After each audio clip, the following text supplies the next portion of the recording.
Okay, so you are welcome to the next video, and this is part 3 of numerical analysis or numerical method. Okay, so today too, we are going to see something on error estimation. So you realize when you find a number of iterations, when you do a number of iterations, you get some errors, right, due to some round of things that we did. Okay, so you need to estimate the error in between successive um, numerical iterations. Okay, that is how come we get, that is what we term as error estimation. So after every iteration, you have to know the kind of mistakes or the kind of error that exists between the new iteration and the old iteration. Okay, so this is the objectives. At the end, we will how to know the difference between accuracy and precision. I will not we will not I will not talk more about accuracy and precision for now, but we can get the difference between them.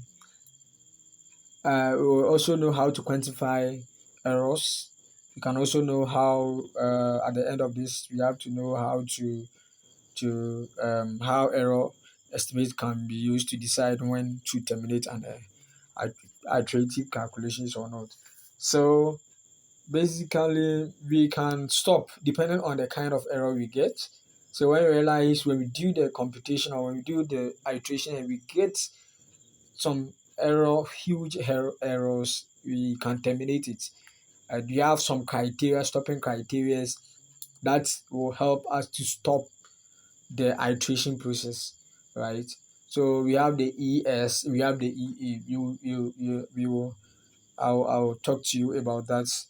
With the ES is what we use for the stopping criteria, but that is for the number of iterations that you ought to do. So if they ask you to do, or if the problem asks you to do 6 iterations, they will give you the ES. So that will be the stopping criteria, and when you get there, you have to stop. And when you stop the number of iterations, you also terminate the error. Okay, so that is it. And also, I will not also speak more about round off errors and truncated errors. It's not part of these tutorials. Let's see the definitions for them. Okay, so true error. When I say true error, what do you understand? True error, right? So basically, with this, they will always give you the true error, and they will ask you to um, do some approximations or do some iterations. When you do iteration, you will get approximated values, right, from the real values. So the true error is like the real value minus the approximated value. That is the true error, right? So for instance, when I ask you to punch, if I have this, let me say I have v is equal to 20 t square. So when I have this v is equal to 20 t square, I can actually get the answer for the velocity at t equals any time, like say 2 or 3 or 4. I can get that, and that will be my value. That will be the actual value, right? That will be the real value. And someone can also decide to differentiate this and perform some algorithms on that, and it will end up with the same answer, right? So that is the approximated value that we are talking about. By the way, that is just by the way. Also, we have absolute error. Absolute error is just the difference between the true and the approximation. So it's like when you find the true error, just find the absolute. So when you find the absolute, so maybe if the true error is 4 and the approximated error is let's say 5, right? So 4 minus 5 is negative 1. But then when you find the absolute error, right, you are just going to find absolute of negative 1 and it is going to give you 1, right? So it means that when you find the absolute error, and find the absolute error, you get a positive number, right? Even though it's negative. That is it. Then you have the true fractional relative error. Normally, we don't really use this. Yes, you don't really use this. And also, we have relative error. The relative error is just a relative error expressed as a percentage. Okay, so with the relative error, it's given by true error. So this is a fractional relative error. So true error. I'm talking about the fractional. Is the true error. Sorry, true error. Oh, this thing. Okay, so true error minus the approximated error. You have the minus approximated error. Um, okay, so that is the fractional relative error divided by the true error. But the relative error is the true fractional relative error expressed as a percentage. So when you have this divided by the true error, then you multiply it by 100, that will give you the relative error. Okay, so then the next thing is the approximated percent relative error. That is one. This one too. When we start solving questions, you understand this. So relax for now. Approximated error divided by the approximation times 100, and this is also called approximate percent relative error. And also we have after every iteration we can do what we call approximated error, right? So approximated error is just the difference between the errors in the successive iterations. So when you did like 5 iterations or 4 iterations, for instance, when you started with first one, you do second one.